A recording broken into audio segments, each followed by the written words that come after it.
Welcome back, everybody. This is Dāmé Dāss of Excel Entertainment, of course, Operation EXO, and I'm here to show you what I got out of the recent addition to the Xbox family, the Xbox Elite controller. We'll go ahead and go over a little review of what is in the box. So here we have controller sticks, paddles, and of course your classic crosshair section, and the cord, and a couple of batteries.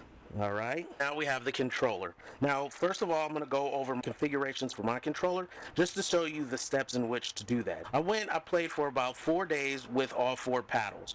One thing that I noticed about playing with all four paddles is that if you're not used to it, you continuously push the paddles on the side that you're more in tune on. So I tended to find myself pushing these buttons more often. So I push the P3 and the P4 more often. This could change for any player around the world, but I chose to remove the paddles. Removing the paddles gave me much more of a classic feel. Obviously, when we go through these steps that you'll see soon, you'll notice that they don't have to equate to anything, as you can see back there. So now we have no paddles here.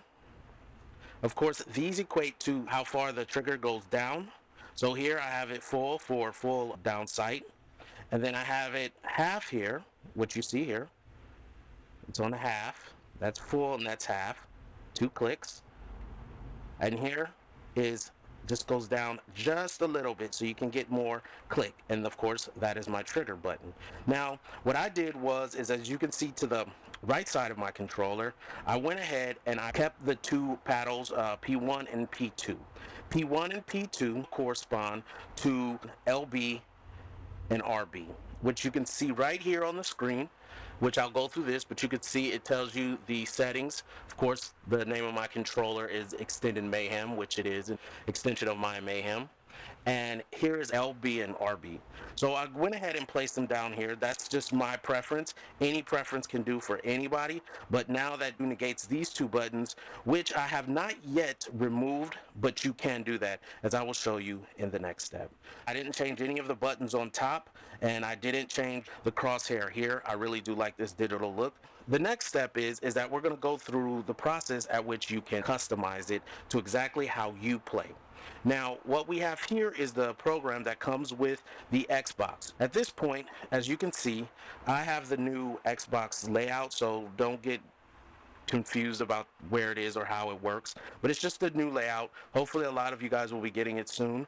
So when you go to the Xbox accessory, this is what you get. You get the configurations, and you can see that it says either config or more options. Let's go ahead and go straight to config.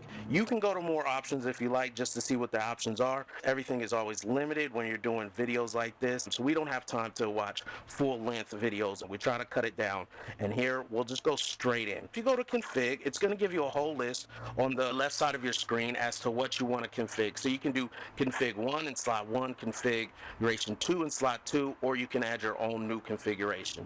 They have multiple configurations already laid out, which is fine, but mine is Destiny.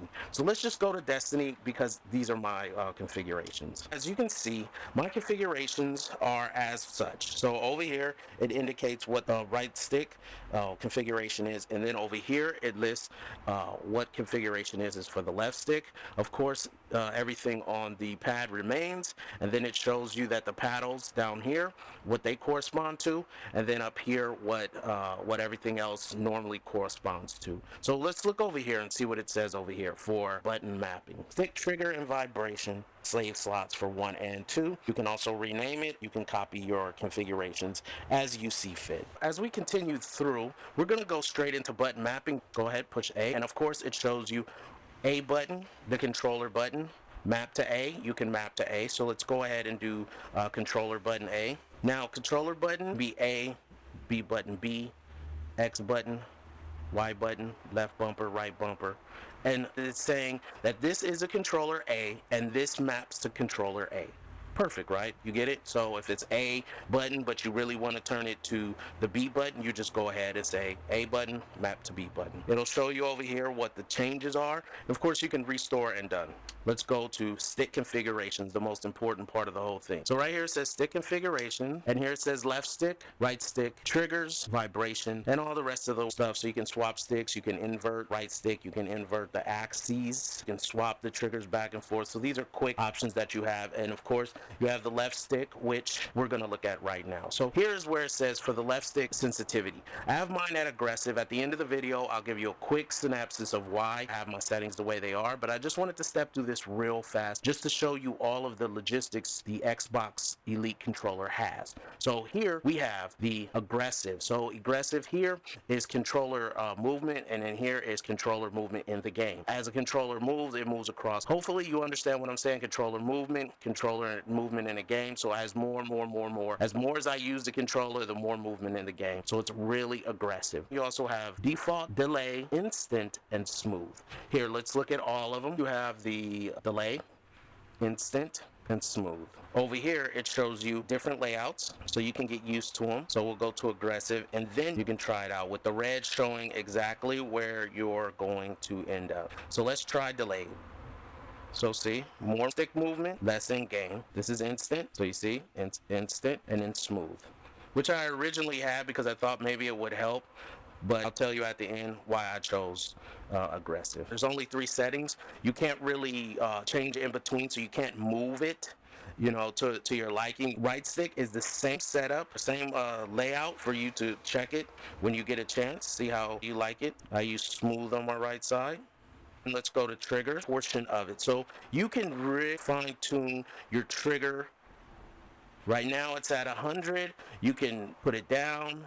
See how there's a slight delay now? That's all up to your liking. And you can keep going as it goes down, and you can go to 50. You don't want to put it too far down where it's pressing on the scope, but it's right there where the scope can come in and out. And also the same for the right side. You can do the same for the angle.